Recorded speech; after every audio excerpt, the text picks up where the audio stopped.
Welcome to Sethu Chitra kitchen. இந்த evening ஸ்நாக்ஸாக குழந்தைங்களுக்கு என்ன செஞ்சு கொடுக்கணும், அப்புறம் திடீர்னு வீட்டில் வந்து விருந்தாளிங்க வந்துட்டாங்கன்னா என்ன பண்ணுறது அப்படின்ற கன்ஃபியூஷனே வேணாம். சட்டுன்னு இதை செஞ்சிடலாம். இது எப்படி பண்ணுறது அப்படின்றத இந்த வீடியோவை ஸ்கிப் பண்ணாமல் பார்த்தீங்கன்னா தான் உங்களுக்கு எல்லாருக்கும் தெரிய வரும். நல்லா அவ்வளோ டேஸ்ட்டாக அவ்வளோ நல்லா இருக்கும். இது ரொம்ப ஹெல்த்து.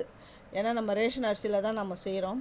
அந்த ரேஷன் அரிசியை எப்படி வாஷ் பண்ணுறது அப்படின்றதையும் நான் இதில் சொல்கிறேன். இந்த ஒரு அழாக்கு இது வந்து ஒரு சின்ன அழாக்கு 1 டம்ளர் அளவு தான் வரும். நான் 1 டம்ளர் அளவு போடுறேன். உங்களுக்கு இதை அப்படியே நிறைய எத்தனை பேருக்கு வேணுன்றதை அப்படியே வந்து நீங்கள் இது அப்படியே கூட்டிக்கோங்க. இது வந்து நான் ஒரு 3 பேருக்கு நான் இதை செய்கிறேன். 1 டம்ளர் ரேஷன் புழுங்கலரிசி, கொஞ்சமாக உப்பு போட்டு தண்ணி விட்டு நல்லா அப்படி உரசி கழுவணும். பாருங்கள், அதில் அழுக்கெல்லாம் இப்படி வந்துடுது பாருங்கள். ரேஷன் அரிசியில் சாதம் எப்படி வடிக்கிறது அப்படின்றதையும் நான் சொல்லியிருக்கிறேன். அதையும் வந்து என்னுடைய சேது சித்ரா கிச்சனில் நீங்கள் போய் பாருங்கள்.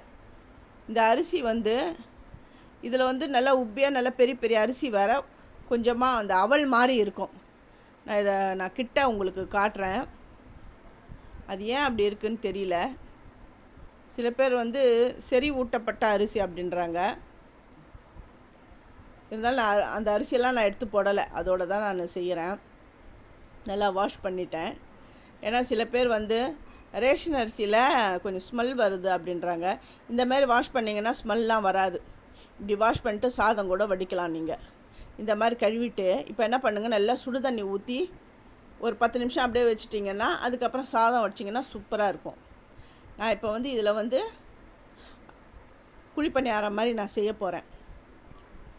அதை வாஷ் பண்ணிவிட்டு அதுக்கப்புறமா இது வந்து தோரம்பருப்பு வந்து ரேஷன் தோரம்பருப்பு தான்.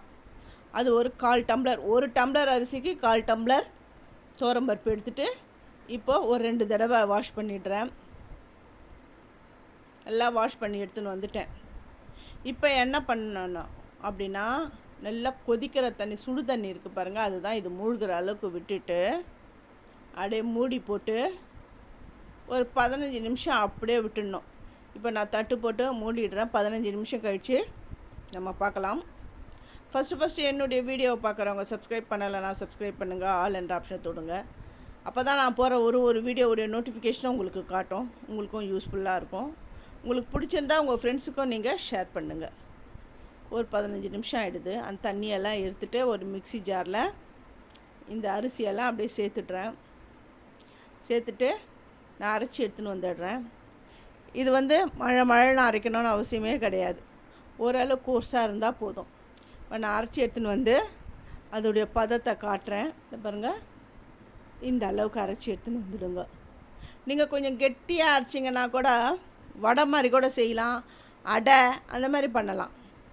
இதை வேறு ஒரு கிண்ணத்தில் அதை ட்ரான்ஸ்ஃபர் பண்ணிட்டேன். இது பெருங்காயம் ஒரு 1/2 ஸ்பூன், தேவையான அளவு அந்த டேஸ்ட்டுக்கு தகுந்த உப்பு, கேரட், பச்சை மிளகா, கொத்தமல்லி, வெங்காயம் இதெல்லாம் கட் பண்ணி வச்சுருக்கேன். கேரட்டை துருவி வச்சுக்கிறேன். நீங்கள் வந்து அடை பண்ணுறீங்க அப்படின்னா அந்த கொத்தமல்லிக்கு பதில் முருங்கைக்கீரை இருக்குது பாருங்கள், அதை கூட சேர்த்து அடை மாதிரி செய்யுங்க, சூப்பராக இருக்கும். இது எல்லாத்தையும் இதில் நான் சேர்த்துட்டேன். வெங்காயத்தெல்லாம் கொஞ்சம் நல்லா நைஸாக கட் பண்ணுங்கள். கேரட்டை துருவுங்க. பச்சை மிளகா குட்டி குட்டியாக கட் பண்ணுங்கள். அப்புறம் இதுக்கு ஜீரகம் வந்து ஒரு 1/2 ஸ்பூன் நான் இதில் சேர்த்து எல்லாம் கலந்து விடுறேன். இதை வடையாக கூட நம்ம அப்படியே தட்டி போடலாம், இன்னும் கொஞ்சம் கெட்டியாக இருந்ததுன்னா. அவ்வளோ சூப்பராக இருக்கும். ரேஷன் அரிசியை நிறைய பேர் வேஸ்ட் பண்ணுறீங்க, அந்தமாரி வேஸ்ட் பண்ணாதீங்க.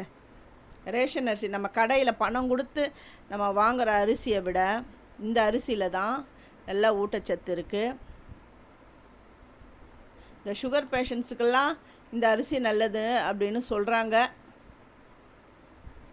பாருங்கள், குழிப்பணியார சட்டியில் விட்டுட்டேன். இப்போ ஒரு பக்கம் வெந்தவொடனே அடுத்த பக்கம் திருப்பி போடுறேன். நான் அந்த குச்சி எடுத்து பண்ணுறதான் எனக்கு வாட்டமாக இருக்குது. இந்த மாதிரி எல்லாத்தையும் நான் திருப்பிடுறேன். இது இரும்பு குழிப்பணியார சட்டி. இது நல்லா பழகினது, அதனால தான் வந்து அது ஒட்டாமல் நல்லா வருது. இது எல்லாத்தையும் அப்படியே திருப்பி போட்டுடுறேன். திருப்பி போட்டு ஒரு நிமிஷம் கழித்து இதெல்லாம் எடுத்துடுறேன். அவ்வளோ சூப்பராக இருக்கும் இது. இதுக்கு வந்து தொட்டுக்க எதுவுமே தேவையில்லை, அப்படியே சாப்பிட்லாம். இல்லை எனக்கு தொட்டுக்க வேணும் அப்படின்றவங்க பொடி தூவி கூட சாப்பிட்லாம். இட்லி பொடி இருக்குது பாருங்கள், அதை கூட தூவி சாப்பிட்லாம். இல்லைன்னா கோகோனட் சட்னி, அப்புறம் ஆனியன் சட்னி, புதினா சட்னி, கொத்தமல்லி சட்னி, ஏதோ உங்களுக்கு என்ன இஷ்டமோ அது கூட வச்சு நீங்கள் சாப்பிட்லாம். இப்போ லாஸ்ட்டு இது அதுதான், 2 குழிப்பணியார சட்டி 2 தடவை வந்துடுது. இப்போ எல்லாமே நான் எல்லாமே செஞ்சு எடுத்துன்னு வந்துட்டேன். இதை பாருங்கள், சூப்பராக இருக்குது. நான் பிச்சு காட்டுறேன் எப்படி வந்திருக்குன்னு பாருங்கள். சூப்பராக சொலை மாதிரி என்ன அழகாக வந்திருக்கு பாருங்கள். இதில் வந்து இட்லி பொடி வச்சு சாப்பிட்லாம், அவங்கவுங்க இஷ்டம்தான். இந்த மாதிரி நீங்களும் உங்கள் வீட்டில் செஞ்சு பாருங்கள். செஞ்சு பார்த்துட்டு எப்படி வந்ததுன்னு எனக்கு கமெண்ட் பண்ணுங்கள். தேங்க்யூ.